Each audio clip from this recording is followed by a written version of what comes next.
Welcome back to the Hogside, where we bring you only the best and most accurate Redskins news. Unofficially, of course. Surprising no one, Albert Hainsworth put the Redskins on blast for killing his love for the game of football. Funny, they've been doing that to me for years. Former Redskins quarterback Joe Theismann defended Robert Griffin's skills, proving that Washington quarterbacks with leg injuries stick together. In other news, the Redskins were dealt a financial blow when a district court judge upheld the PTO's decision to cancel some of the team's logo and name registrations. But does it matter and will it stick? Our legal expert Steve Thomas weighs in. On a happier note, the Redskins found themselves at the top of a positive list for once when the 91 team was ranked best all-time by CBS Sports. Oh, how the mighty have fallen. And finally, Donovan McNabb was busted for his second DUI this week.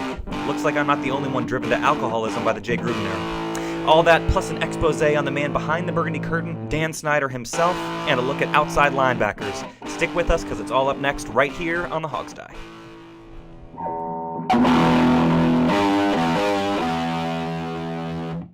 It's the Hogsty. All right, so you are back on the Hogsty. Boy, are we happy to have you with us today. My name is Sean Conti. I'm joined by the crew, Kelly Worrall. Hey, everybody. Steve Thomas. Hello, everyone. How are you guys? And Alex Zeese. Hey. So, I think some of this stuff isn't exactly the most densest or craziest headline information, but let's start with the 91 team being ranked best all-time by CBS Sports. What do you guys think of that? Well, they were kind of ranked best all-time. I think they were ranked best all-time among all Redskins teams. I think somewhere they were like number 3 all-time, but I believe that wasn't it just amongst they did like a team-by-team breakdown, didn't they? No, I think it was the whole. It was the NFL. Really? All of there were two things. They referenced a story that said the Redskins 91 team was the best ever. But the CBS story was ranking every team's best team ever, and they said the 91 team was the best Redskins team ever. Yeah, but there are other so you're rankings, both right. I guess. Everyone wins. Everyone gets a candy bar. Right. Well, that's inarguable is the fact that the Washington Redskins are the greatest franchise that the NFL has ever seen. So that's not question. Yeah, so given that basic truth, which I think really they might be living in denial, but every NFL fan knows that the Redskins are the best. So given that, then that would make the 91 team the best ever. Well, statistically, that team scored over 400 points in the season, and offensively, it was a juggernaut. Remember, I mean, they went 14-2. The last game, they lost one game that was a throwaway game at the last game of the season. They could have won if they had tried. The only game they really lost substantively was Dallas, and they steamrolled everybody. I think there's a legitimate, real argument to be made that team was the best ever. I don't think it's just nonsense to think that. Yeah, and the games that they lost, I think, was by a combination of like 5 points. So the two games they lost were really close games. Best offense that year and like second best defense or something. Mm-hmm. It's actually crazy. I just want to throw out there, ironically, the 91 Eagles defense is ranked one of the best all time, and that was for us to have the best offensive year that year too. Is a pretty decent statistic. Yeah, fuck the Eagles. Sorry. Exactly. Sorry, kids. So the thing that stood out to me at the time and still stands out to me today was the offensive line play on that team. We gave up. So I think in total it ended up being 9 sacks, but 2 of those were like throwaway sacks in the last game when we were playing backups. We had 7 sacks throughout the vast majority of that season, and this was with a quarterback, Mark Rippon, who is not one of these guys that you talk about when you talk about the Tom Bradys and Peyton Mannings and Joe Montanas and guys like that. This is Mark Rippon, a good quarterback, solid quarterback, but not a guy who's going to blow the league up. But he did, and the reason that he did was because of the offensive line. Wasn't he the Super Bowl MVP that year? Yeah, he was. I think 350 yards or something like that. Yeah. He only got sacked, 11 times? No, I think it was. I think you said 9. I think it's right. 9, I think it was 9. It was. Yeah. Okay, maybe it was 1 or 2. I mean, he did that in 2 games got last sacked year. 7 of them. He got sacked 7, and I think the backup, I think, might have been Humphreys or somebody like that who got the other 2. We got to 9 sacks in 2 games last year. Put that in perspective. Yeah. Oh, yeah. I mean, a bad team gets 30-plus sacks in a season these days. And, Steve, here we are talking about 91 and the glory, and then you've got to bring up something like 2014. Sorry. I was It really was just enjoying myself perspective. It for a was moment. Hall of Fame offensive line made mediocre to decent quarterback look like a superstar. Makes all the And difference then we in had the a world, running man. back in Timmy Smith who ran for what was the number 206 yards, something like That that was in the Super Bowl. Went 1980. crazy, That right? was the Right. '87 Super I mean- Bowl. We had Ernest Biner for '91. Oh, you're right. Sorry, you're Yeah, right. yeah. I mean, and Biner did a good job, but I think he didn't blow the world away as far as his running numbers Well, went. he's another one of these guys. You don't talk about Ernest Biner when you talk about Jim Brown and Walter Payton and these guys. There wasn't really. There were two guys on that team who make that kind of list, and those guys were Art Monk and Darryl Green. And the Hogs. Well, but the Hogs isn't a guy, right? Sure. They were very good. Charles Mann had an excellent season, but Charles Mann doesn't make that list of all-time pass rushers in the Lawrence Taylor sense, right? But Dexter Manley would have. If Dexter had not gotten in trouble, Dexter would have been one of those guys. Dexter was special. He had what, special 99 career sacks, I think, and at least 1 or 2 years was before they kept track of the sack totals. Dexter would have been, if Dexter had kept his nose clean, literally kept his nose clean. Nice. I think he would have been a Hall of Fame candidate on that team as well. I think so. Yeah. For the scar alone, if nothing else. He had that great. Who's the actress plays the Saturday Night Live girl? She has the scar on her face. Tina Fey, gorgeous woman, has a Dexter Manley scar. That makes her prettier. If you can bring a little bit of Dexter to your look, It's a little wabi-sabi. I think only our very own Kelly could compare Tina Fey and Dexter Manley and make it sound Tina Fey and coherent. Dexter Manley, one and the same. I confuse them daily. Who were you making out with last week, Kelly? Gary Clark. It was Gary Clark I himself. believe I was making out with Gary Clark last week. It's hard to keep straight week to week. Or maybe Tina Fey. I don't know. Tina might go along with it. You never know. If Yeah. you're listening, Tina, call Kelly would call go us at the along with Hogsty. Yeah. Yeah. Tina, give me a call. I'm in a relationship, but we have an exception clause for celebrities in the school. Yeah.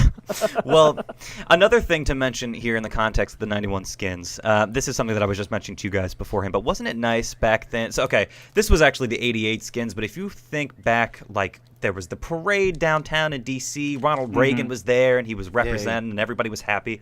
We would never have anything like that in D.C. anymore. We've actually got a president now, and this segues good to our next topic, who would actually block the team moving back to D.C. if they wanted to do it. So it's just remarkable to think how far we've come in public support from 88, 91 to today when we're not even welcome, it seems, in D.C. Yeah, I think 20 years of failure does a lot of damage to that relationship.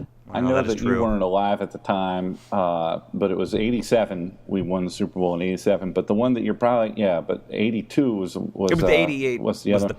87. It was January of 88 was the but you Super don't Bowl. say It was that. When we're 87. talking about Exactly. the 91 Redskins, they won the Super Bowl in 92, but we don't talk about that as being the 92 Just don't Redskins. confuse everybody. I mean, it was Well, it's a 87 team young- that won the 88 Super Bowl. That's right. These are young people, and they need an education. That's the way it goes.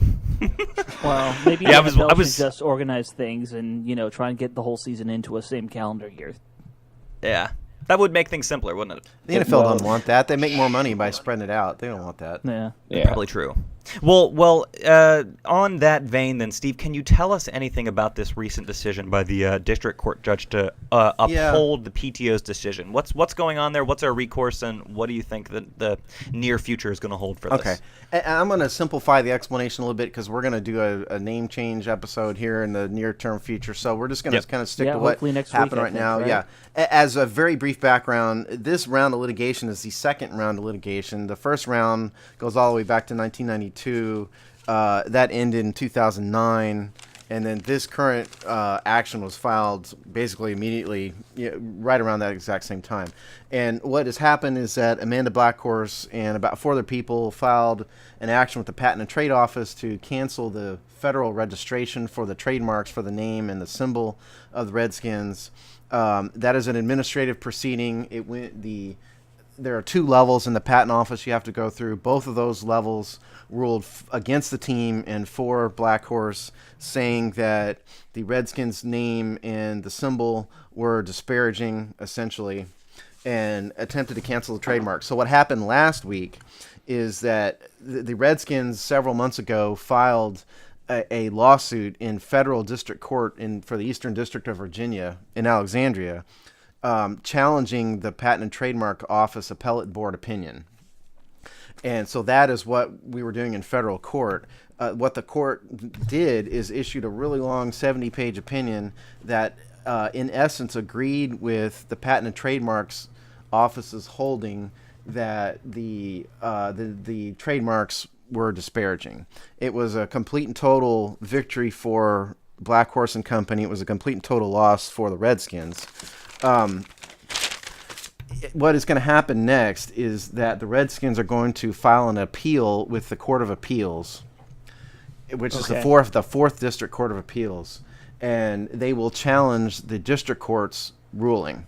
That's what's going to happen next. They have to file it pretty quickly. There's a limited time period in which they can file their notice of appeal, but the appeal itself will go on probably 2 years, maybe 3. It just takes a long time for the Court of Appeals to do anything. They may or may not have an oral hearing on it, and then the court may sit on it for a year before they issue an opinion. So it's not going to happen anytime soon. A couple notes. And I'm not gonna brief everybody on what all the 70 pages said, but basically, in essence, the Redskins argued that the cancellation of the registration for the trademarks constituted a violation of free speech, right, which the court held that it's not a violation of the First Amendment because it was government speech, not private or commercial speech. And then they agreed with the Black Horse argument that the name may have been disparaging. The buzzword in disparaging is that a substantial composite of Native American population believes that it is disparaging. Now, what goes undefined really is what substantial composite means. It's kind of a vague term, and the right. Virginia judge basically defined it as the judge saw fit. So that's kind of what, in essence, what the opinion says. A couple notes. Number one, the judge for the Eastern District of Virginia judge is a guy named Gerald Bruce Lee, not the dead actor, but that is his name. So he doesn't roundhouse kick his opinions into. No, I don't think so. He was. This is interesting though. His background. He was appointed by Bill Clinton. He did work on some civil rights cases as an attorney before he was appointed. It does matter, folks, the political leanings of federal court judges as to what kind of opinion you're going to get. Remember, all federal district judges are appointed by the president.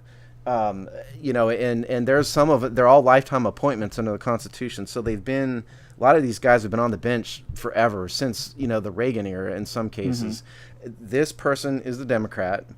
I don't know if he was a full-time civil rights attorney, but he worked on civil rights cases, so he's probably a political liberal. So that is the way this opinion reads. That's just kind of luck of the draw. Now the Court of Appeals is the fourth Circuit Court of Appeals. That was historically known as one of the most conservative federal appellate courts in the country. However, in recent years, we've had 6 years of a Democratic president. He has appointed several liberal judges to the Fourth Court of Appeals now, so it's becoming a much more balanced court. So I suspect what is going to happen with the appeal depends on the panel you get. Okay, appellate opinions are heard by a panel of 3 judges, and of the 15 judges on the Court of Appeals, you could get 3 liberals, you could get 3 conservatives. So it really depends on the panel as to how they. Is it luck of the draw, or yes. is there a head how do they judge choose who this kind panel? of? It's luck of the draw. No, it's basically luck of the draw, more or less. So it really depends on who you get. Now, if I don't want to get too much into appellate law, but basically, after the panel opinion comes out, the loser can then appeal to have the entire Court of Appeals hear the case. What's called an en banc decision in legalese. And if that happens, the court is very split and does not issue, this Court of Appeals does not issue basically strictly conservative opinions anymore. So, it's kind of a crapshoot at the Court of Appeals, I think. Now, if you went back 10 years ago, it wouldn't have been a crapshoot. It'd been Redskins' victory. Not the case necessarily right, and now. The debate didn't even make it that far 10 years ago. Well, it was in a different Court of Appeals. It did get to a Court of Appeals, bounced back and forth, but it was not in the 4th District Court of Appeals. It was in the Federal Circuit. Kelly, I think, was next. Yeah, let me get this straight. There's gonna, there's somebody's. It's gonna go to another. It's gonna go to another level, and the loser will appeal that, right? So whether it comes out in favor of the Redskins or it comes out, against the Redskins, whoever is on the losing side is just going to appeal it again, right? Okay, well, yeah, there is a federal judge opinion out now. That is the trial court judge, the federal trial court judge, which is Mr. What did I say his name? Gerald Bruce Lee is the federal trial court judge. He issued an opinion. The Redskins doubtlessly are going to file an appeal with the Court of Appeals. Of course. If the loser at that level is probably going to file a writ of certiorari with the U.S. Supreme Court. The Supreme Court does not have to take the case. They take very few cases. They usually take cases where there is a difference of opinion in the Court of Appeals on the issue, or it's just a really high-profile case, like the Bush v. Gore case, for example. They took that real quick. So the Supreme Court may or may not even take the case. And you could get into the political composition of, the Supreme Court if you want. I mean, we could do that. But if you ask me, I think probably the Black Horse plaintiffs probably want a Supreme Court opinion on it. Sure. Right. Because I think what they want, really and ultimately, let me back up, because this case is just about federal registration, okay? Doesn't mean the team can't use the name Redskins or the symbol. Doesn't even mean they don't have legal protection. If they lose federal registration, they lose the protection of federal law, which means they will have trouble enforcing trademark actions, but they can rely on state law and they can rely on common law, so they won't lose the case. But if you have a Supreme Court opinion that says the name Washington Redskins is disparaging, I think then you see the avalanche would be, a state court would have a real hard time holding up state protection if it goes to them. So, Alex. So, basically what you're saying is we'll have 2 years for the appeals court. Yep. Then whichever side loses will probably file with the Supreme Court. There's nothing in between that. Is that right? Right. Okay. There's no hidden boss in between there that we have to. Okay. No invite. secret boss level. Yeah. One of the things that I think is that we're talking about what's going to happen, and it is, I think, unfortunate. But what you're talking about is what's going to happen. Whoever is just going to keep appealing and appealing, and I think that this probably helps the Native American group, because I don't know what you were going to say, Steve, but I think that they do want it to get to the Supreme Court level, because that raises the level of the broadness of the conversation out to a level where it becomes a national conversation at a level that it isn't quite yet. And I think that is a win for the Native Americans in terms of raising their awareness of what's going on. Well, it's more than that. You may be right in terms of awareness, but also just from a legal perspective, it's going to be really hard for the Redskins to argue in state court when those lawsuits get filed. If there's a Supreme Court opinion that says the name Washington Redskins is disparaging, I think this is just me speculating here, but I think that is ultimately what the Black Horse plaintiffs want. Well, sure. The United States is, at least five justices on the Supreme Court to say we think that's disparaging and cancel it. That would go a long way to state court action, believe me. Yeah. It's remarkable, even the amount of national attention and consciousness that this topic has gotten already. It's just crazy to think. I want to get one more thought in real quick before we move on, which is I can have the last word. Well, I don't just. I think you should, Steve. Thank you. The Redskins have a decision to make here, and it's because this is shaping up to be the second time in the history of the franchise that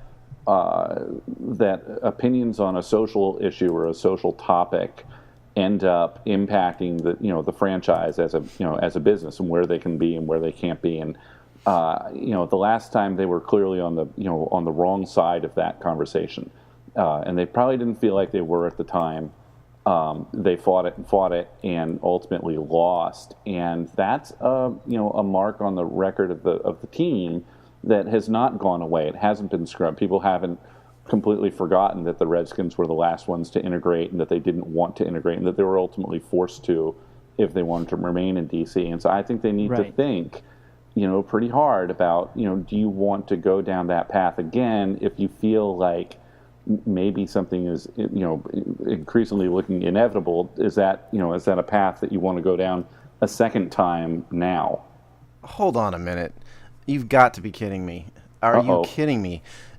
First of all, integration occurred, 60 years ago, 50 years ago, and there was a clear pattern, 55 years ago, a clear pattern of discrimination when we had an owner openly and outright discriminate against African Americans. Sure. When the country was integrated the military around that time, the civil rights movement happened shortly thereafter. That is a world apart and a humongous difference between the name of a franchise. Just saying, it's a racial outright discrimination against those of a certain ethnic background for purposes of hiring on a football team is a completely different issue than the name of the franchise. Completely and totally. Number one. And number two, there are very few people were alive back then. If you really think that people are still focused and harping on what happened for George Preston Marshall, nobody even knows about that. It's crazy. Sean? Yeah, I don't know. I think it's sort of it's hard for me to lump those two things together. I think integration, clear-cut issue. The term Redskin, obviously a very different history, not so clear-cut. The origins being benign, sometime in the 1900s, it being a disparaging term, and then kind of it's not the same as looking at integration, which is to equate those things as a false equivalency. I would think. Just saying, it's the second time that the Redskins have been involved with something that deals with society and race. That's all I'm saying. Yeah, but a lot of teams, so many teams go through these. Donald Sterling, you could name a million examples of racist owners and racist names. The Cleveland Indians mascot changing. Yeah. It's all over the place. I don't know. I think integration. I see where you're saying. I do see where you're coming from. Don't forget about that one. What'd you say? The Yankees. The Yankees. Well, that's you just can't equate immigration in the name of the team. There is one side that always wins these discussions, and you can either be on the side that opposes it and fights it tooth and nail, or you can be on the side that doesn't. That's all I'm saying. Yeah, well, I think this is a good precursor to our very special episode, because I can already tell it's going to be heating up. Yes. We'll be ready to rumble when that episode comes around. It's going to be good. Yes. Awesome stuff. Let's talk about something else real quick. So, Joe Theismann, I don't know if you guys followed this, but Joe Theismann took up Robert Griffin's mantle. Right. I forget who it was. I think it was a Sports Illustrated writer, or was it ESPN? SI writer who does something for a Monday Morning Quarterback. I can't remember his name. Yeah, so he had Griffin ranked basically 30th of the 32 supposed starting quarterbacks. No, 31st, I think. 31st, so it was even worse. And he was behind both Mariota and Winston. Right. Which seems ridiculous. It is a little bit ridiculous. Theismann stood up there, basically. I mean, do you guys have thoughts on this? That's just an incredibly harsh I'm ranking. already worked up, so I'm going to start. It's utterly, it's completely absurd. I mean, yeah, certainly Griffin has his problems. There's no doubt. But the idea that there's only one quarterback in the NFL that is worse than Robert Griffin is crazy. Just statistically alone, we've been over Robert Griffin's passing stats, on this show a couple times. Right. Statistically, he's in the top half at a bare minimum, probably even higher, maybe about 10 or so statistically. I don't think there's any rational basis to conclude that there's one quarterback worse than Robert Griffin. I think that's absurd. I think Peter King has it out for the Redskins. He has for years. And I don't know if his writers kind of follow suit or not, but I think that is an anti-Redskins bias. So the writer was a guy named Andy Benoit with Sports Illustrated. I didn't choose his last name. It just came out that way. Benoit. Benoit, which I got to imagine is Benoit. Le Français. So I don't know where he pulled that name out of, but Je m'appelle Benoit. You take your own guess. But he said basically, his approach to this was not statistical in nature. It wasn't. No. It wasn't a scientific thing. What he said basically was Well, I'll give you the exact quote. He said, "It's not like I sat down and thought I'm going to put RG3 dead last or next to last. He was just who was left when I kept putting him head-to-head with different guys. What made me take other guys over him was once you get down in around the 20s with quarterbacks, even below 15, you could say it's almost a matter of minimizing weakness rather than who's got what strength." So basically, he's just spitballing it and for some reason, just kept ranking guys ahead of RG3. Well, now I will say there's two sides to this. One, there are certain teams, I can't even tell you who their starting quarterback's actually going to be at this point. Yeah, right. I mean, like and he's got some of those guys who's really going to be the starting quarterback in Cleveland? Who Right. knows? Who's going to be the starting quarterback in Arizona? I don't know at this point. I mean, Palmer sounds like he's still going to be hurt. So, there's way too much of that to really put RG3 dead last. But I do understand some of where he's coming from, because if you look at the mental issues RG3 had last year, it's hard, and this probably could be said about all our quarterbacks, it'd be hard to rank any of them ahead of some of the other quarterbacks in the NFL. These guys seemed so damaged by the end of the season. From a mental last issue year. standpoint? Yeah. Sure.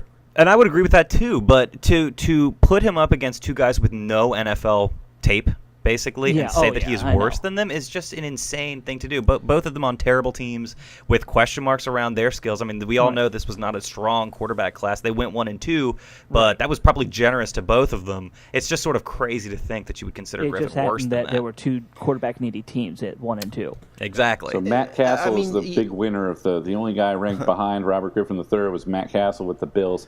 I would say that we probably have.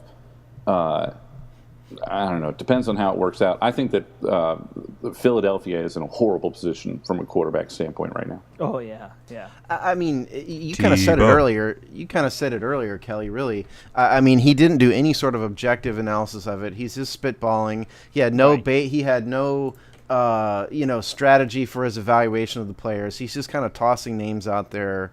Toss away, fine. But I don't think you can rationally. There's nothing wrong with doing that for this kind of column. No, but it's all it is just clickbait, for the internet. It's all it is. It has no real basis. I think really to me, if you get if you get down ranking RG3 below, between 15 or 20, to me that's kind of where the bottom end of where he belongs. Especially if you take his career. His whole 3 years into consideration. He was great for 1 year. He's been hurt. Last year was certainly a down year. But I think if you get below 15 or 20, I think you're doing him a disservice.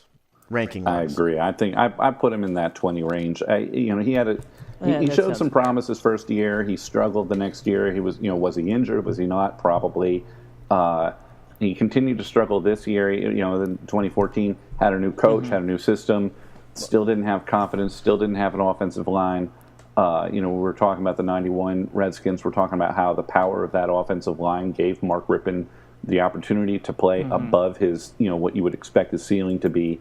And the opposite is true as well. If you've got a porous offensive line, it doesn't matter. On the occasional, and we all saw it happen, occasionally there was that play where Robert Griffin had all the time in the world, but he looked like a deer in headlights anyway, and took the sack or threw the ball away or and that's what I talk about when I say there's mental issues going on. Sure, there. because if you kick a dog 20 times and you go and run up and pretend to kick him at 21st, he's going to cower, right? So, that's where Griffin was. Is he a bad quarterback? No. I would just say don't do 2012 a disservice. You said he showed some promise in 2012. What he actually had was an historically great rookie year. This is true. It wasn't just that he showed some promise. He made the Pro Bowl, and his numbers were one of the very best rookie years in the history of the NFL. You cannot deny that. Yeah, you can't deny it. I mean, I think in closing we can all agree that that's a harsh ranking on our boy RG. Maybe on a slow week we could all do some homework and kind of come up with our own ranking and put him exactly in a better spot. Oh, let's put that on the website. It's a great idea. If Joe Theismann hadn't said anything, this article nobody would have cared about it. Well, True. He was responding to the article on Chad Dukes' radio show because Chad Dukes interviewed the guy who did the article. Right. Yeah. And then he got Joe Theismann on to reply. That's a crap article. Yeah. Well, Moving on here then, because let's keep this thing rolling. A couple other stuff in the news this week, and I cringe to bring them up. Albert Hainsworth penning a letter in the Players Tribune, a letter to himself. I guess it would be 6 years ago. Back in it was pretty great. He's the only guy that was listen.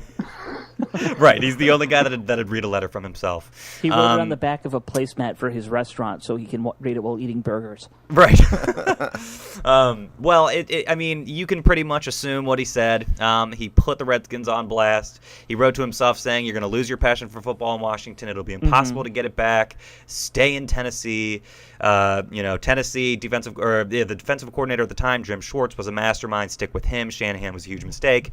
And didn't know how to use him. And the interesting thing that he said, which, I mean, there's partial truth to this. He wasn't, when he came to Washington, he wasn't rushing the passer so much as anymore. He's playing opposite the center. So I guess you can, lend some credence to his complaints. But really, this is just continued Albert Hainsworth douchebaggery, if you ask me. Well, I got two thoughts on it. One, remember he came here real quick under Zorn to be a 4-3 defensive tackle, and he had a very good year that first year. I think most of us would look at the numbers for that defensive line and say he did exactly what we wanted him to do. We had 2 double-digit sack guys. He was, penetrating in the center a lot. If what he said about his conversation with Shanahan is true, then, I kind of feel like Mike Shanahan should have been fired on the spot. If Mike Shanahan went to a guy who's making $100 million and said, "I don't want you to get more than 1 sack this year," he doesn't belong as a head coach. I agree. I mean, I don't.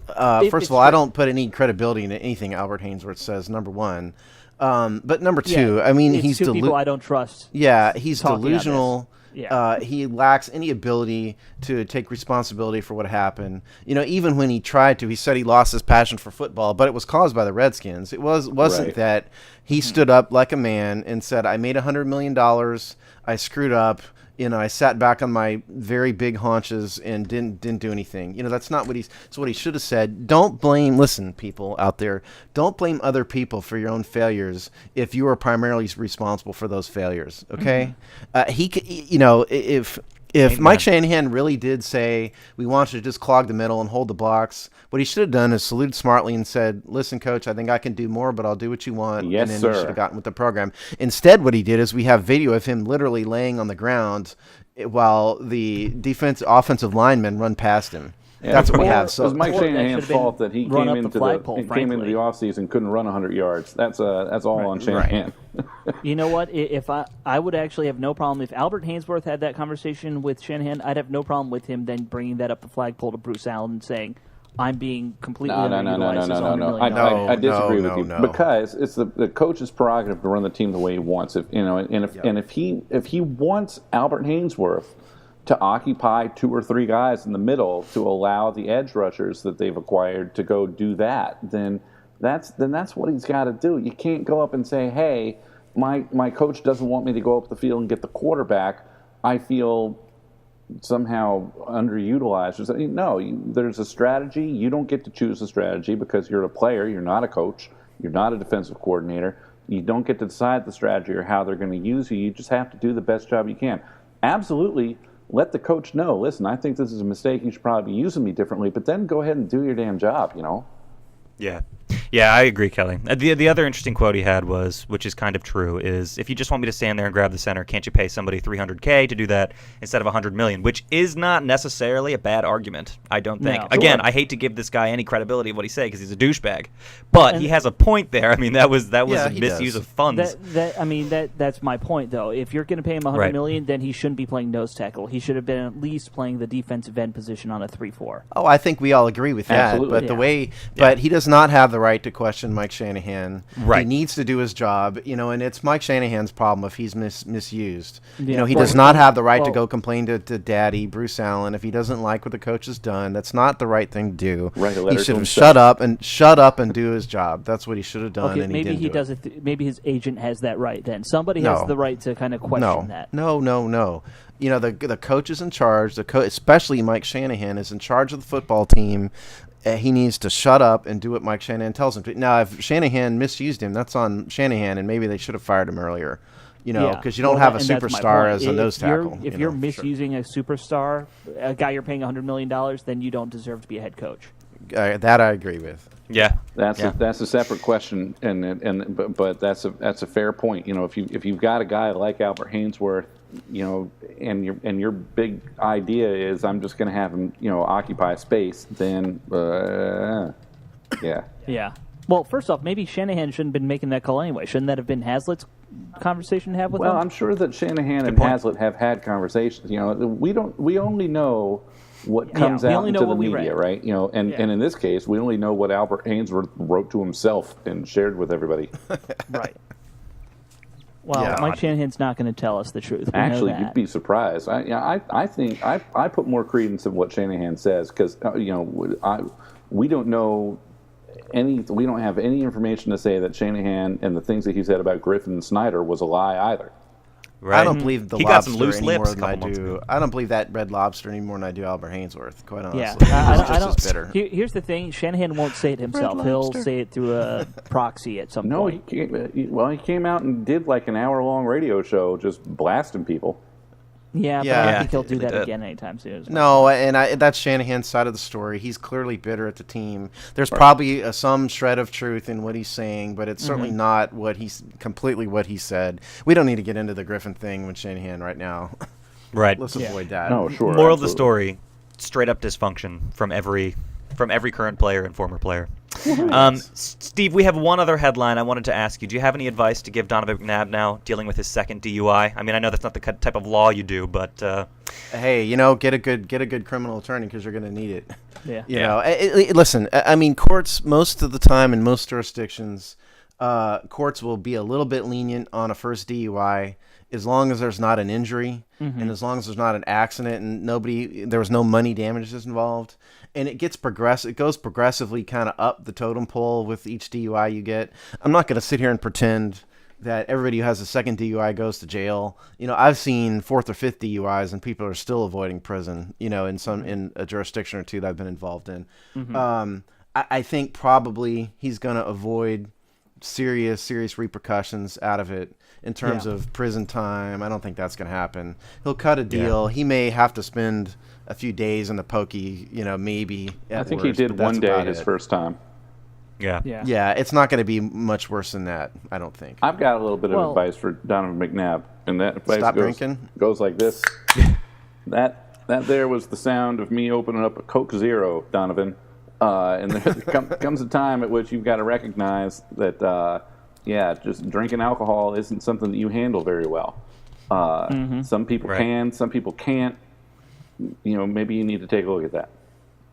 Just don't get behind the wheel if you do. It's not that hard to get a cab. I mean, you're not telling me that he can't call an Uber. Yeah. Like, call an Uber, Donovan. Yeah. Jesus. Yeah.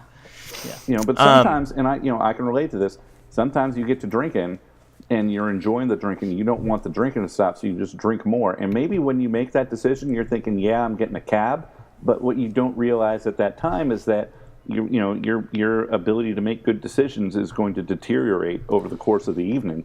And while the sound you may have of silence, all of the good intentions in the beginning, by the time you get to the end, you now have a track record and a pattern of making worse decisions as the night goes on. So you need to bear that in mind. I have absolutely zero sympathy whatsoever for that. None. You know, you make a choice, and that's the end of it. This is kind of shocking. I'm actually more on Steve's side. I don't have sympathy for guys if they have had. I don't care how much you've had to drink. I've drank myself into several states of alcohol poisoning in my life, and I've never gotten behind the wheel as a result. Yep. You know, like, just get a cab. I'm not giving get a cab.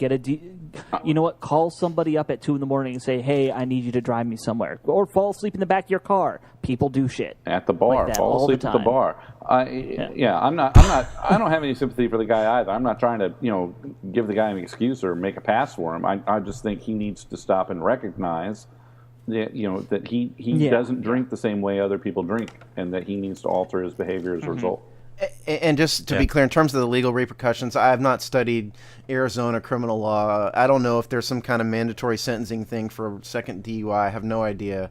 I just mean, generally speaking, A second DUI will be a little bit tougher to get out of serious repercussions, but most of the time you do, unless there's been injuries. So unless there's something in Arizona law that requires some minimum mandatory sentencing, he's probably going to get off of this with a minimum of hassle. That'd be my guess. My one question would be, I'm assuming he's going to have his license suspended for a while. Absolutely, no doubt. Almost every state has that. Yeah. Even for the first DUI, they have that. Not that stops a person who's been drinking from driving. That's true. Yeah, that is true. Well, Steve, you're going to have to brush up on your Arizona criminal law, or we're going to have to get a new legal expert. So yeah, I'll go get licensed on the wall, in Arizona real fast. Let me pro hoc Vice in. I know in Arizona there are laws where you can use poker to settle disputes and things like that. Excellent. A duel. Yeah. All right, well, awesome. Let's move on. Now, this is an exciting segment because it was a fan request. So our wonderful fans have asked us to do a little expose, a breakdown of the man we all love to hate, Dan Snyder himself. Steve, I understand you've done a lot of research on this guy. He seems like a pretty private dude. He's certainly not one of the more prominent owners you see around the NFL. What can you tell us about the man with the plan? The man, the myth, the legend, Dan Snyder. Okay, as a little bit of background here, he's born in 1964, so he's 51 years old. His father, who was very important to his life, was a writer for the United Press and National Geographic. He's from Silver Spring, Maryland. He moved around a little bit, moved to London for a couple of years, moved to New York for a couple of years, went to Charles Woodward High School in Rockville, Maryland, if anyone out there has heard of that. Of course. Yeah, he worked in the White Flint Mall right as a kid. Up by you, isn't it, there, Sean? Oh, yeah, and I speak to you today from Silver Spring, Maryland. Sorry, continue. He worked at the White Flint Mall as a kid. He's a university. Wow. Yeah, he worked at B. Dalton Booksellers apparently for a time in White Flint Mall. He's a University of Maryland dropout. The reason why he's a University of Maryland dropout is he is the classic definition of an entrepreneur. Even at a very early age, he tried to start multiple businesses. His father bankrolled a couple of his early businesses. He was selling bus trips to Caps games in Philly at age 17. That worked for a couple of years. He had a plan to lease jets to college students for spring break when he was 20 years old. Trips to Fort Lauderdale in the Caribbean. Tried that for a while. He convinced a guy named Mortimer Zuckerman to finance a magazine a couple years later called Campus USA. If anybody out there knows Mortimer Zuckerman, he's a billionaire. He's the chairman of a REIT.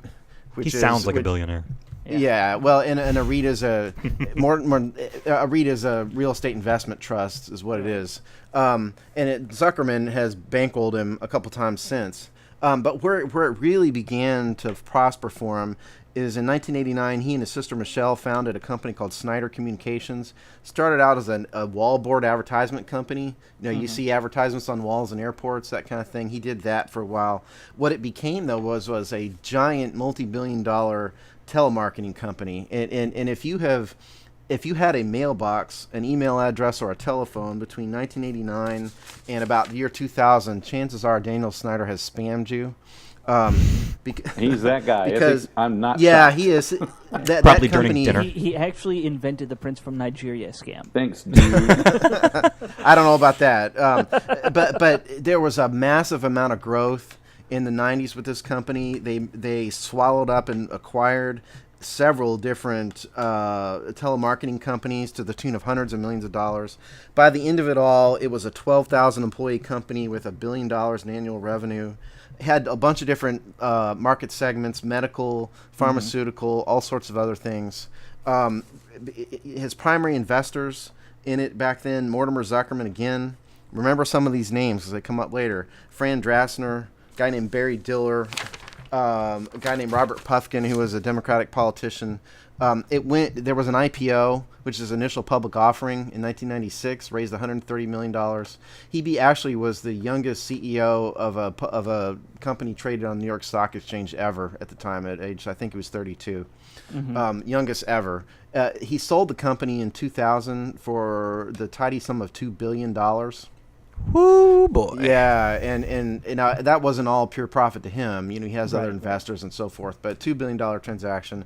Snyder Communications got merged into Havas Advertising. So you're saying I'm 31 now. I have a whole year to kind of figure all Better this out catch up, and make man. myself a couple $1 billion. Exactly Better right. catch up. We're counting on it, man. I had it done by 34, but then I backtracked.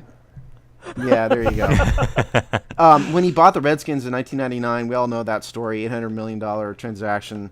Some of his investors, Dwight Scharr, who he's worked with since, Robert Rothman, Frederick Smith, the founder of FedEx. These are all kind of his longtime buddies. They've been involved with him forever. The other businesses he's been involved in over the years: Six Flags, Red Zebra Broadcasting. He was involved with United Artists and Dick Clark Productions and Johnny Rockets. Just to give a little tiny bit of background on this, his investment company is called Red Zone Capital Management. It's a private equity fund. For those who don't know, that's basically a privately held company that invests in all sorts of other businesses. It's distinguished from venture capital, which is starting up. That's your investing ideas in startup companies. I hope this is a company. Yeah, I hope that his Red Zone company has a higher success rate than his Red Zone with the Redskins. Well, yeah. So Red Zone Capital Management Wouldn't take much. Red Zone Capital Management is a company that owned many of these other entities. We won't go into that, but he was known for Six Flags. He bought 12% in 2005. Had enough shares to make himself the chairman of the board, and his friend Mark Shapiro, who was involved in the early days with him, made him president. 4 short years later, Six Flags was in Chapter 11 bankruptcy. And the result of the Chapter 11 was that his lenders gained 92% of the company. They forced him off the board of directors, and he lost his entire investment in Six Flags. It was basically a total disaster from the beginning. Red Zebra Broadcasting, founded in 2006. Again, the board of directors, Dwight Scharr, Mark Shapiro, his buddies have been involved in every other business. This is the company that owns most of the stations that carry the Redskin games in the Redskins market area. What this is his attempt to control the media for the Redskins as much as possible. He can't control the television rights, but he can control radio broadcasts. I've been involved in some team radio broadcast negotiations and contracts, and what usually happens is they hire a third-party company to broadcast the radio signal all over the place. Well, this is Dan Snyder's idea to just do it himself. So we went out and bought his whole radio network, basically. This has worked for him. Looks like these stations have made money. They're in Richmond also. Alex, what you got? You got a question for me? Just a quick thing on the radio stations. Yeah. I've heard rumors, and I don't know if you have anything on this. I have heard rumors that he's trying to sell off a bunch of his radio stations recently. I have not heard that. Don't know. I'll look into this that. This was just in a radio trade blog rumor mill thing that I kind of follow. So I was just wondering if you had anything on that. No, I don't whatsoever. I'll just a couple other things he's been involved in. He's been involved in entertainment. Remember, people a few years ago will remember that Tom Cruise was at a Redskin game once, and the Fox Sports picked him up on the sidelines. You guys remember that? The reason why that was so many great photos. Well, the reason why Tom Cruise is on the sidelines is that Tom Cruise was a Paramount Pictures actor, basically. He split from Paramount Pictures, and he and his partner, Paula Wagner, bought a big chunk of United Artists. Mm-hmm. Dan Snyder was the one that bankrolled the purchase of United Artists. Now, I don't know. I don't have any details on what exactly the deal entailed, whether he was a lender or he was an investor, what the case was. But the bottom line is that Dan Snyder was the money behind Tom Cruise's effort into United Artists. That only lasted a couple years. They only made a couple real films. Valkyrie was one of them, which actually made a lot of money. Right. That was Tom Cruise's United Artists film. Then Lions for Lambs, which was kind of a flop. It was a bad anti-military, anti-war piece of junk. Robert Redford. Yeah. Yeah. I never saw it because it was such an anti-military thing. But now Cruise is out of United Artists. MGM bought him out. Mm-hmm. So it's a little bit unclear to me if Dan Snyder still has a role in it. I suspect he's probably out of it totally. United Artists also founded by D.W. Griffith, the guy who wrote and created Birth of a Nation. I didn't know that. So interesting. To kind of bring it all full circle with the whole racism of our former owner Griffin. There you go. The other entertainment industry thing he had was Dick Clark Productions. This was the company that did the Dick Clark New Year's Rockin' Eve thing and a couple other things, American Bandstand. Right. It bought that $175 million in 2007. It doesn't look like he did too much with the company. There weren't really too many productions, but he did sell it for $350 million in 2012, so he almost doubled his investment in it. Yeah, I think Ryan Seacrest owns it now. He at least has an interest in it. Yeah. Yeah, so it didn't look like he really did much, but he made money on that deal. He bought and sold Johnny Rockets. Bought it in 2007, sold it in 2013. The interesting thing on it is that the company that bought it was a company called Sun Capital, which kind of has a reputation of buying restaurant chains that are in need and have the ability to improve their market share, sort of indicating that Johnny Rockets might not have been doing gangbusters, and Sun Capital thought they could make it do better. It looks like the sale terms were never disclosed, but some restaurant experts were guesstimating that the sale was in the $100 to $150 million range, somewhere in that neighborhood. So that's kind of his business. It really and truly, it looks like what has happened is along about the time that the market crashed, the economy crashed, he kind of got out of most of his businesses intact. He was forced out of Six Flags, as I said before, 2009, but he sold off Dick Clark. He got out of United Artists. He sold Johnny Rockets. Snyder Communications is gone many years ago. So he's really down to sort of just the Redskins and a big pile of money now. So that's kind of his business background. But what's really more interesting to the fans, is what kind of guy is he? He has a history of heavy-handed business tactics all along the way. You can read some interviews back in 2000 of him where he's being asked about his this is back in the Snyder Communications days, where he's being asked about his marketing to the medical community, and he's just kind of callously throwing out there that he's marketing to cancer patients and things like that. He's been a little tone deaf his entire career, in my opinion. The team has a history of suing season ticket holders. That came to prominence several years ago. A woman named Pat Hill. But what was the one that the name was known? But he's actually sued a whole bunch of season ticket holders. It's what he's doing. What they're doing is suing holders of multi-year club seat contracts. Because these club seats are between 6 and 10 year contracts, and when somebody breaches that, they're going out and suing him for breach of contract. Right. That's what was happening. That's what he was doing. The Washington Post did an article several years ago about it and called every team in the NFL, and they had 7 or 8 teams that said, we just don't do that as a matter of policy, period. Only the Patriots actually admitted to suing season ticket holders. A bunch of teams didn't answer the question. So he did that. He tried to force season ticket holders to use that Redskins branded MasterCard for 1 year. That flopped. MasterCard forced him to not do that, so that ended. He's marked up parking, as we all know. He tried to prevent pedestrians from walking into FedEx Field. So he's done a lot of really heavy-handed things. Signs didn't allow people to bring signs into the stadium. While he was at the same time letting. Well, at the same time, he was letting Geico pass out signs, right? Is when that was happening. You can have a sign. He's followed the Jerry Jones model of team sponsorship, where everything has a sponsor. That's kind of what Jerry brought to the NFL, and Dan Snyder's maximized that. Thanks, Jerry. He has the scuttlebutt on the street with him was that he was very stingy with the Redskins staff when it comes to money that he spent on the team. Facilities are kind of old and worn out. Sean, I'm sorry, did I interrupt you, Sean?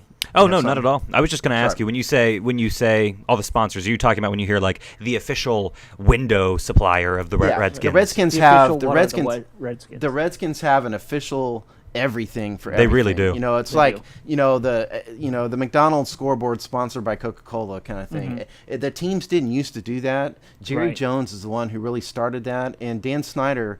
Dan and Jerry are friends. If y'all didn't notice, over the years, they're actually they vacation together quite often. Yeah, they're actually buddies, and I think Jerry has been sort of a role model for Dan Snyder, which is just a frightening thought. As a result of all this, the Redskins are actually the 3rd most valuable franchise in the NFL, and most profitable franchise, rather, behind Dallas and the New England Patriots. But we were ranked right up there before Snyder as well. I don't think that Snyder. No. Well, the market has changed. Yeah, but I don't think that there was necessarily a time when the Redskins dipped out of the top 5. I think that we've been one of the more successfully financially successful franchises since the 80s. Yeah, I think so, but but in the old days was due to the ticket sales, the team being good, the long playoff runs. What it's due to now is what it's due to now is the massive amount of marketing he's done compared to other teams. Absolutely. And the fact that he owns the stadium, and so the income from the stadium is in his pocket also. But we also had, for a long time, we had the entire South as our market, right? And we haven't for quite some time. It's been a long time since the Redskins were the team of the whole South. But but we did start off with a pretty good size. But I think what's the most interesting part of Dan Snyder, that's kind of his background. That's the way the type of guy he is. Like I said before, he's an entrepreneur, and what that means is he's willing to try a whole lot of things. He's not a conservative guy, not politically, but from a personal business choices standpoint.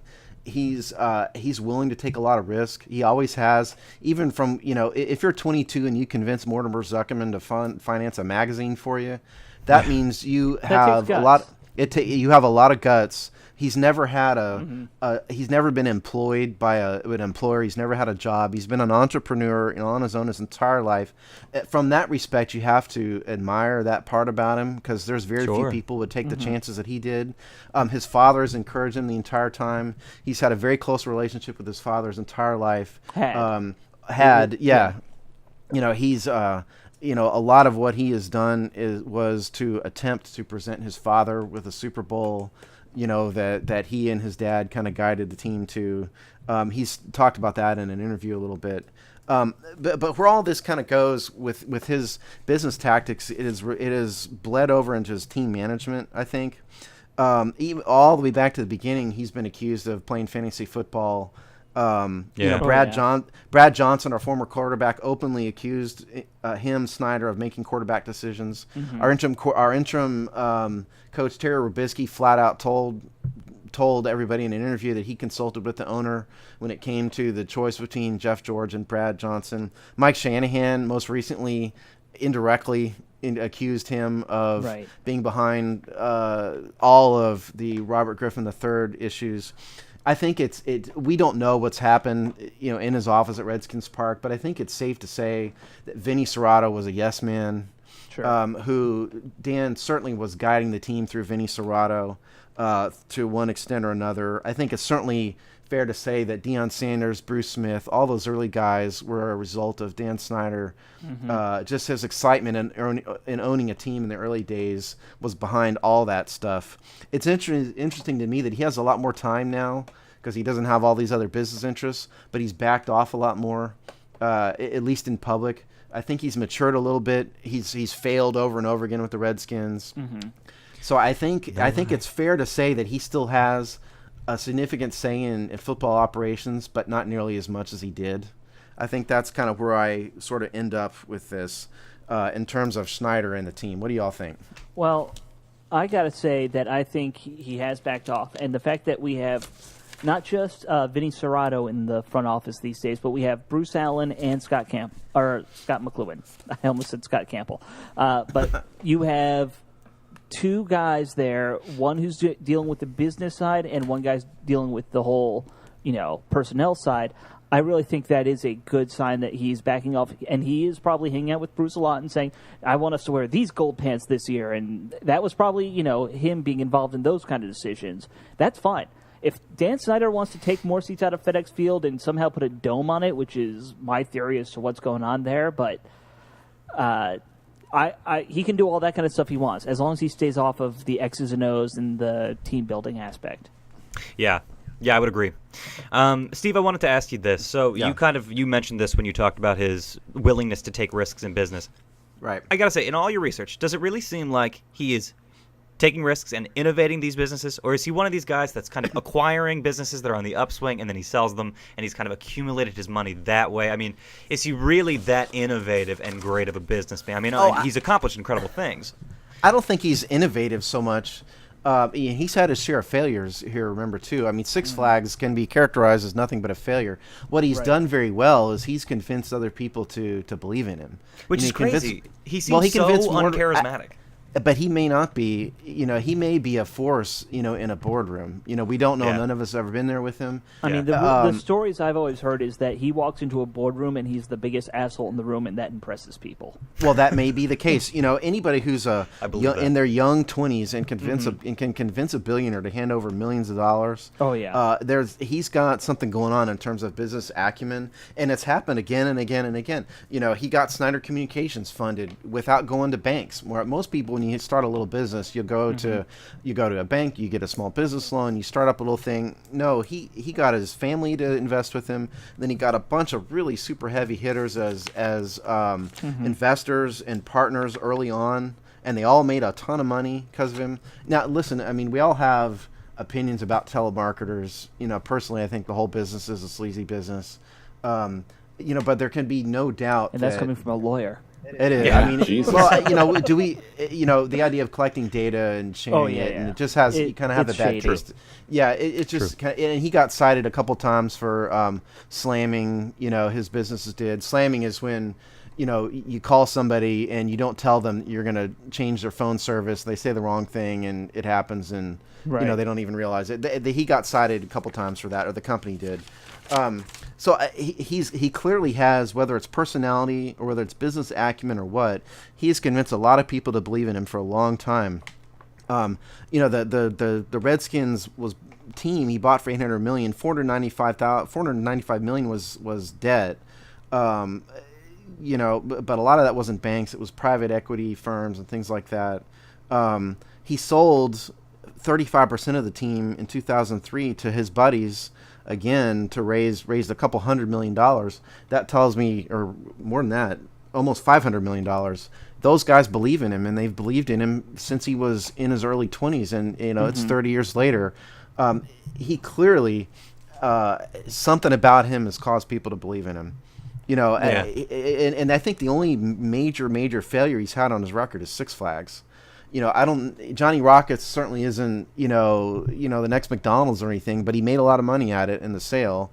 Red Zebra Broadcasting has been a success. The Tom Cruise thing at United Artists, that's questionable. That's kind of looked at as a failure. But Valkyrie But Valkyrie was a $200 million movie, and right, so but it was a everybody made money. boondoggle. It took them like 6 years to make it. Yeah, but the costs were less than $100 million in total production costs. Yeah. So they made money at that. So he's made money in a lot of ways in almost everything with the exception of Six Flags. His problem is that type of personality does not transfer over to running a football team. Well, that's exactly the point that I wanted to make. Yeah, the man's very good at making money, at turning businesses around, at making them profitable, finding ways to cut costs while increasing revenues, and that's what it takes to run a successful business, as well as you mentioned, Steve, the ability to convince people with a lot of money that you're a solid investment, and he's been very good at doing that. But yeah, football, it's a business, but it's not a business. It's a, there's a lot more. No. It's a business, and it's a business. Stop it, Steve. I get to talk. So it's a business, but it's not a business. Right? Bill O'Reilly. When we're talking about football, and we're here as fans of football, fans of the Washington Redskins, we want to enjoy the product, and that's not a matter of increasing revenues and decreasing costs and trying to make more, trying to get more money out of the business, which is how you're measured in the marketplace. If you're measured on Wall Street, you're measured by investors, by your ability to turn a profit. But fans don't measure you by your ability to turn. I don't give a damn how much money the Redskins make. I'm a fan. I'm measuring them on wins and losses and trophies and players and can I enjoy watching the game. And he hasn't figured out how to win me as a fan over to him yet, even though for all I know, people are dying to invest in the Redskins from a financial perspective, but we're fans, and as a fan, he hasn't won me. Not that he cares if his goal is to make money, because I'm not going to make him any. But I don't think that you should be necessarily in the business of entertaining people, and that goes for sports. It also goes for movies, right? If you put out a really, really, really shitty movie and it happens to make you a lot of money, you've been successful. But you've also, upset a bunch of people who were hoping to see a good movie. So, it depends on how you want to measure it. Is he good? Is he not good? Well, and to that point, I think one of the biggest things to look at with Dan Snyder really is what did he invest into the team once he bought it? And what I'm talking about is you look at Ashburn, and I've heard players on the radio and in interviews say Ashburn might be one of the worst facilities in the NFL. Yeah. And this is going back a couple of years. They have just started finally in Dan Snyder's, I guess he's 17 years into owning the team? And they're he bought the team in 1999, so he's 16 years in. 16 years in. And they just started doing repairs and upgrades to the facility. Yeah, That's a long time to go without upgrading that. And, we didn't get a bubble until Mike Shanahan came in and said, I'm not going to be a head coach unless we have an indoor practice facility available. Right. I think it is fair to say, for those who don't know, I just went over his personal background. He's a lifetime DMVer. He's from Washington, D.C. He's a true fan of the team. His father was a season ticket holder of the Redskins when he was a kid. Right. He is a true fan, and he truly wants to win, and nobody can say he's not. However, to your point, Alex, I think it is also said that he is a businessman first. I think it's fair to say that he has not spent a lot of money on the team outside the payroll over the years. He has placed monetary income over improving the team and the team facilities over the years. That is my biggest criticism of him. But it also can be. It's fair to say that there are some owners out there in football, baseball, basketball that truly don't care about winning. We could name them off. The Florida Marlins guy. All he cares about is money. You could go. There's 3 or 4 teams out there. It seems to be a trend in Florida that it's owners who don't care about winning. Yeah. Well, Donald Starling was one of them. The guy who owned the Pittsburgh Pirates for a long time. It was only about money.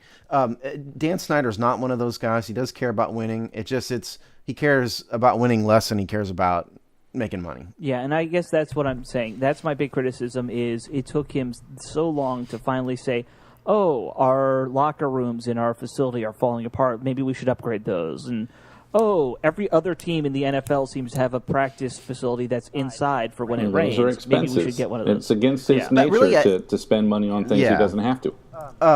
I think you're right to say he may want a dome stadium because that's how to get a Super Bowl. Oh, yeah. That was just a throwaway little. I just think if he wants to spend his time focusing on that, I don't care because that's not going to hurt the team. The real question that the fan that posed this topic to us was interested in is how much influence does he really have over team operations? Yes. That was really the fundamental heart of the question. And to me, I think it's in the beginning. We have testimony. We have Brad Johnson, Terry Rubisky, and others who openly accused him of managing the roster and quarterbacks and other things. The vanilla ice cream story. The vanilla ice cream story. Yeah. Yeah, he sent vanilla ice cream to the room of the defensive coordinator to express his dissatisfaction. He sent Lavernus Coles a flat screen TV to tell and told Lavernus in a note that you're going to be watching the games on this flat screen TV. Basically, he's done a lot of. He humiliated Norv Turner in the locker room one time after a loss, against Dallas. Yeah, I have no doubt in my mind that at least those first couple years he was very much into the micromanager. The micromanagement. I think it continued on through the Serrato era. It's hard to say. Do you think it continued through Gibbs? Because I feel like he finally kind of stepped back when Joe Gibbs came along. He had respect for Joe Gibbs, right? So Joe Gibbs, that's what I mean, he's a little bit older than Steve and I. He remembers very well the Gibbs teams. He worshipped Gibbs. As soon as Gibbs was willing to come back, he brought him in, and he's going to defer to Joe Gibbs on matters about football, how to handle players, things like that. The other guys, he doesn't respect them. Joe Gibbs is special to him, and so I think that's part of the reason why Joe Gibbs was able to start turning that team around. Was because Snyder was willing to let Joe do his job and not run over him so much. Want to take a quick second here to thank Jim McDonald, who was the listener who went ahead and reached out with some feedback. Really appreciate the feedback, Jim. It was good to hear from you. And, by all means, keep sharing it. Anybody who wants to give us feedback, we are thehogsty@gmail.com. So go ahead and send that email, and who knows if we think that you're special or you send us really cute pictures, we might go ahead and start talking about whatever it is. Yeah, we also got somebody finally sent us their predictions for the season, which I'm going to post that on our website as well under our 16-game prediction. They took a bold 8-8 stance, and so I'm going to post that. Damn it! I'm still the strongest Kool-Aid drinker. God damn it! The last thing I'll say about the Dan Snyder thing.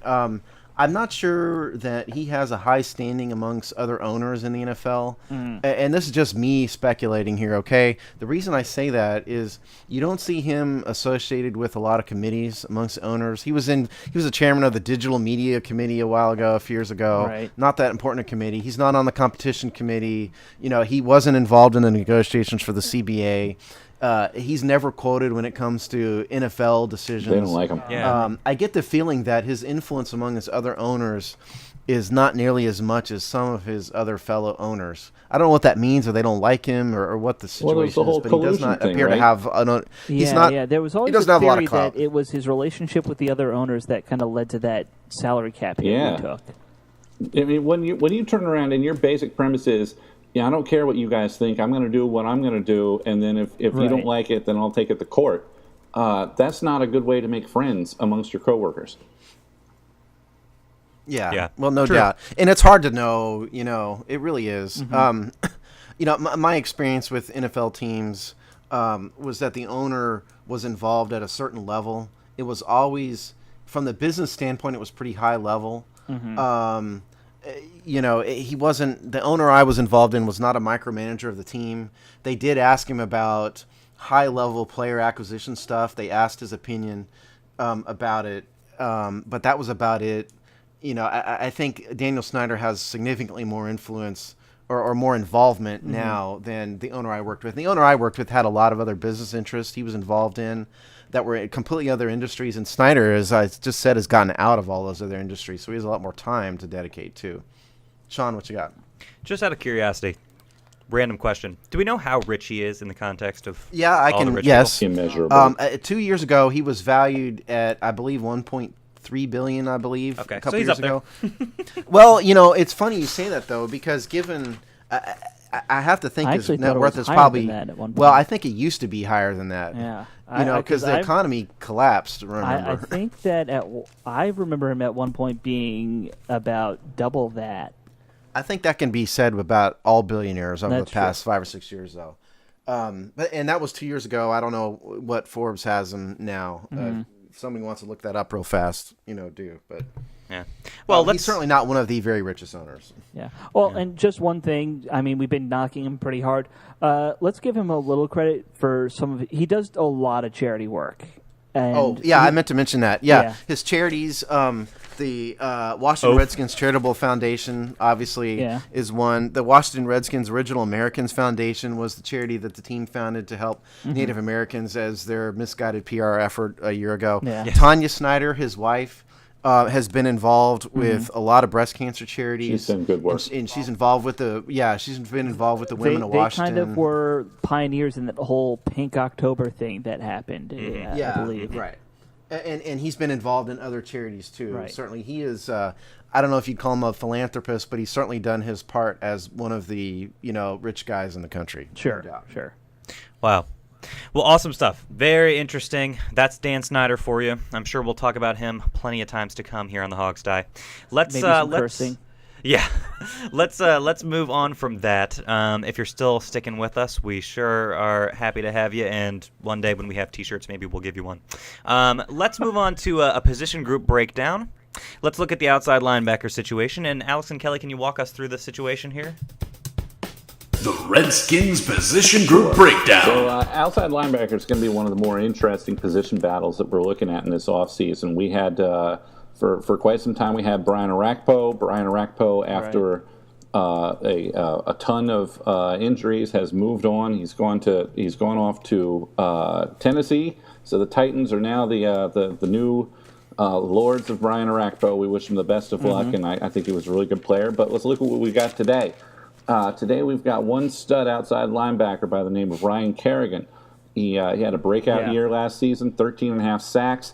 the only lock starter that we have at the outside linebacker, at left outside linebacker. He definitely emerged last season as one of the dominant forces at that position.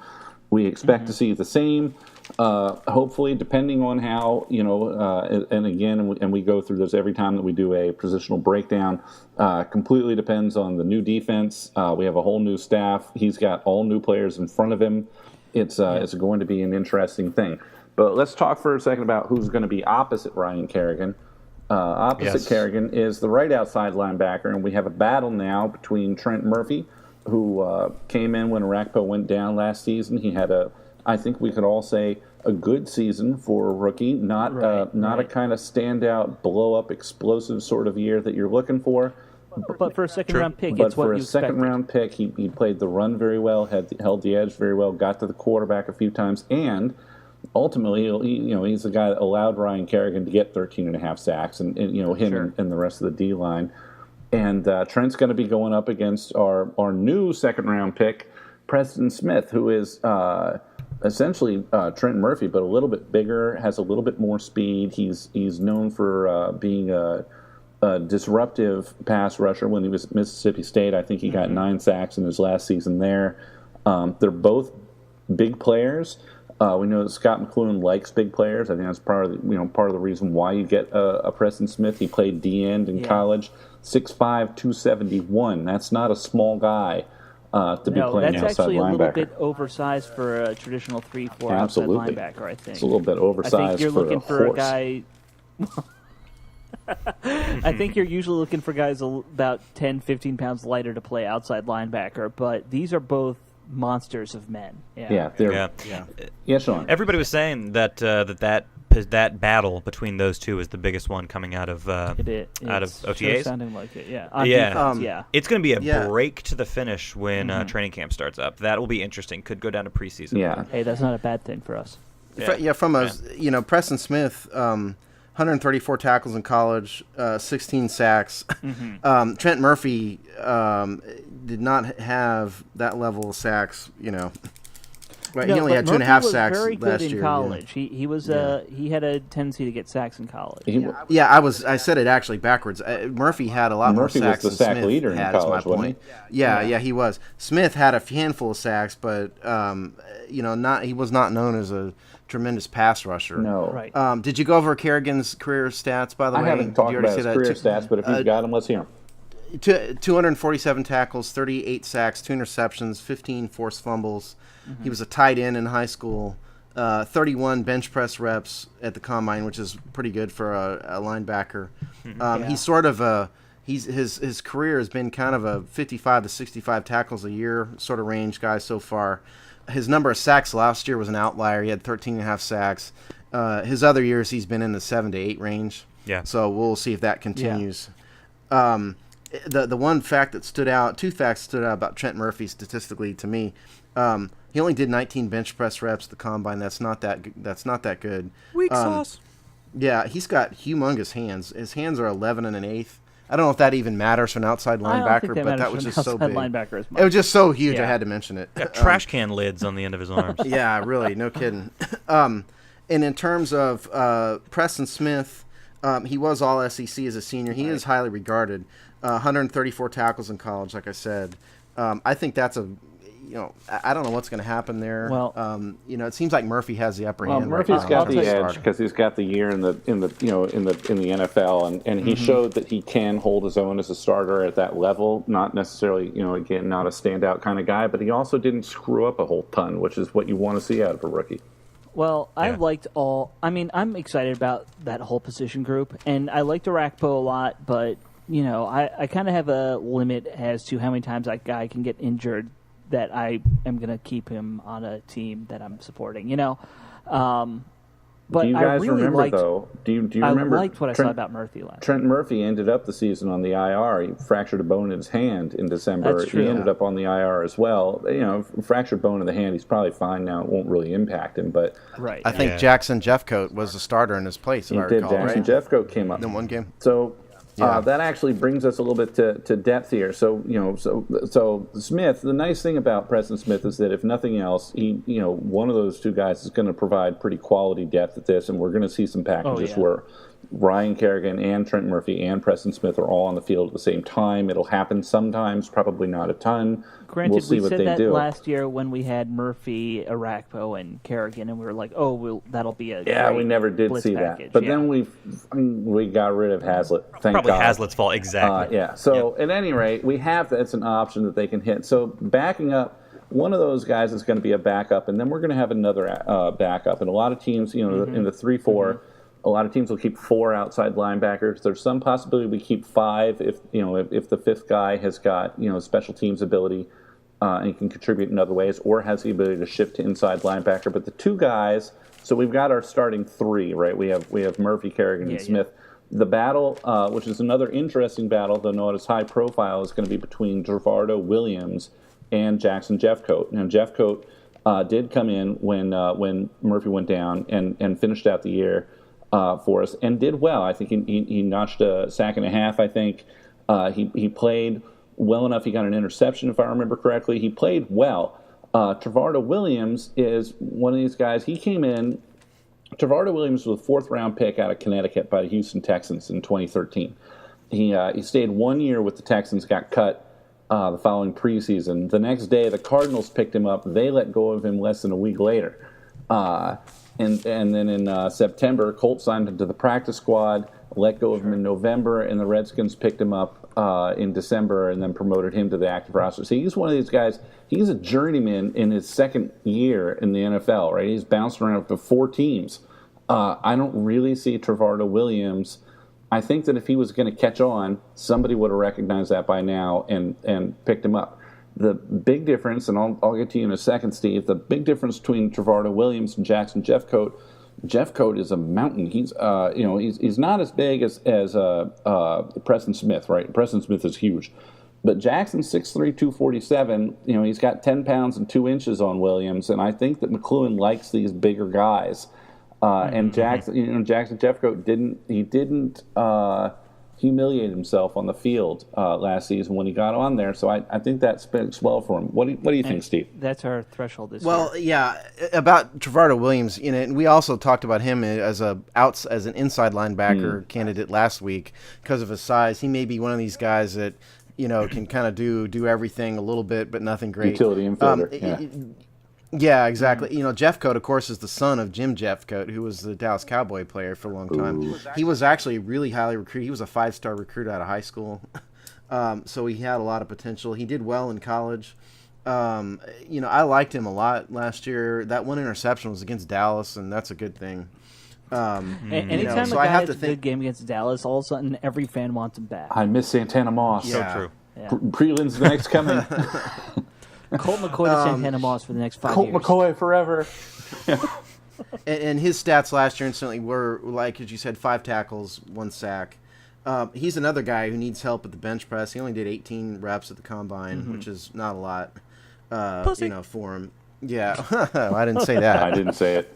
That was a little bird. Yeah. I don't know what you guys are talking about. You have to think he's probably got the inside edge for the backup role. I would think. Yeah. I agree. Who are other? Well, we've got some camp fodder type guys. We always have a few camp fodder guys around this time of the year, and Right. good luck to these 4 gentlemen. Hopefully, one of them makes a squad somewhere. We have Houston Bates, Deshaun Davis. I hope I'm saying this correctly. Jagarad Davis and Desmond McCullum. 4 guys that I've maybe heard their name twice in passing. Yeah. I mean, they're all competing for special team spots. We said this with inside linebackers. Linebackers make great special teams players in general. They have that size and speed combination that everyone wants. And they can tackle. Yeah, they can tackle.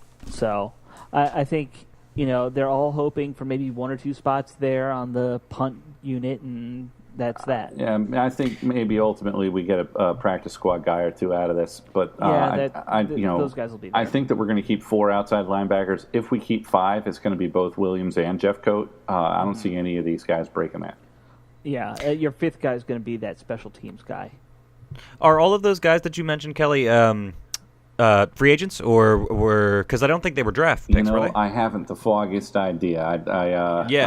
These guys could be anybody. They could have, maybe somebody sold somebody a 6-pack at 7-Eleven. Seemed like a pretty big guy. He moved quickly to go get the beer. Seems like he had good hands. He seems like he had good hands, big 11-inch hands or whatever it was that we had on the other guys. Good hands. It's going to be a good fit for the system. Bring him in. Yeah. Okay, interesting. I was just curious. I think the thing about outside linebackers, we've always wanted to have a strong pass rush, but we've never had enough interior pressure to be able to really justify having a good pass rush. I think that was the key to the problem with Hazlitt's whole system. Exactly. He was always chasing the sexy outside linebacker thing. Right. And we've gotten some good ones out of it, but again, it hasn't produced anything because if all you've got is that, teams can game plan around you. Right. I mean, I love Darakpo. Kerrigan might be my favorite player on the team right now at this point. But yeah. I think a lot of people would agree with you on that. Yeah. You can't have your whole defense based off of edge rushers. No. Right. What are your thoughts, Steve? Well, I have a couple notes on these bottom of the barrel guys. Houston Bates had 14.5 sacks in college, so he does have a history of some level of pass rush. Where did he go to school? He went to school to Louisiana Tech, 6'3", 250. I would guess he went to Louisiana Houston. Tech. 123. He played, had a significant role all 4 years there. 123 tackles. Like I said, 14.5 sacks. So that bodes well. Owns a motel. Desmond. Bailey Bates Motel. Desmond McCollum, I noticed that I looked up his Twitter feed, and he's got Redskins stuff all over the handle of the masthead of his Twitter feed. So I give him a lot of credit for that. Attaboy. I think he's psyched to be a Redskin. Sign him up. So I applaud him for that. Put him on the practice squad just for that. Yeah, he's 6'4", 242 from Southern Miss, undrafted free agent. He only did 17 bench press, so he's another guy who probably needs to develop his strength. Well, you know what? I feel like the bench press, it's great for your O-line and your D-line, but I don't know if it really matters as much for the outside linebackers.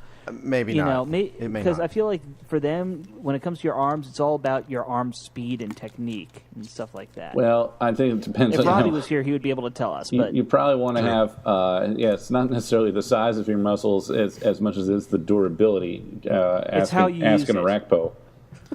Come on, Alex, make the joke. Let's go. I just did. You just did. Motion of the lotion. So, I think we've concluded here that Kerrigan and probably Murphy are going to be our starters. Yeah. Certainly Kerrigan, maybe Murphy. Preston Smith will be the next guy on the rotation. And then, so are we saying, 4 guys? Jeff Coat? I think 4 guys. I think it'll be Jeff Coat instead of Williams. So, you give me my 4 would be Kerrigan, Murphy, Smith, and Jeff Coat. And a lot of people are talking about Trent Murphy being prepped for a breakout year. I think that's possible. Maybe. I don't think that it's going to happen. I don't think we're going to see any breakout years on defense because we have a whole new staff and a whole new bunch. I think we have like 8 new starters on defense, right? So I think that it's going to take a little time for things to gel. But, if these guys like Pot Roast and Paella, and so, if they're all cracked up to be, you could really see a lot of damage coming from the outside.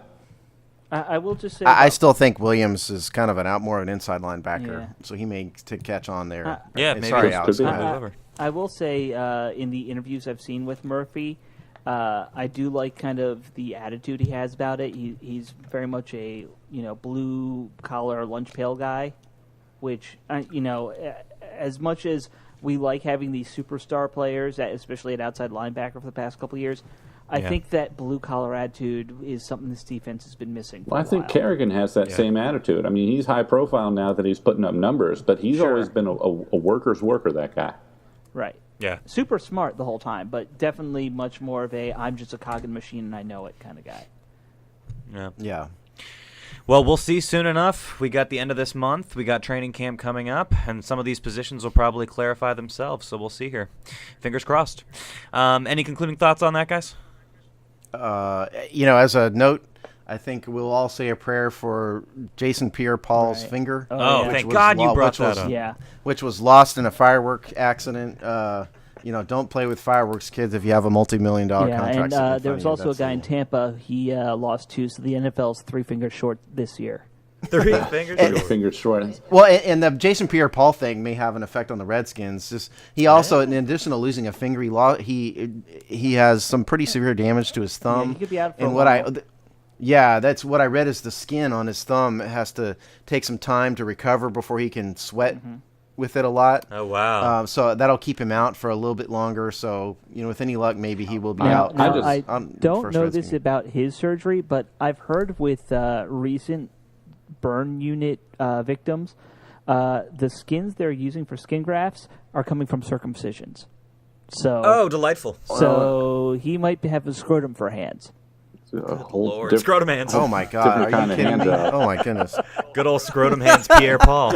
In all, I think Kelly just had the line of the broadcast it's right very there. possible. I'm not going to repeat it. I do. In all seriousness, I hope that the guy gets better soon, and I hope that he hasn't lost anything that's going to impact his ability to communicate to other drivers. Right. It was his index finger, though. Remember, not his middle finger. Well, then he's still fine. He's okay. Awesome. Well, this was the Hogsty. Hopefully you enjoyed it. Get with us on social medias throughout the week. You can get us on Facebook at facebook.com/hailtothehogs, on YouTube at youtube.com/thehogsty, at thehogsty.com, and give us an email, if you so please, at thehogsty@gmail.com. In the meantime, we will see you next week. See you then. All right. Cut it there. All right. Cool. That was really good. Yeah, it was great.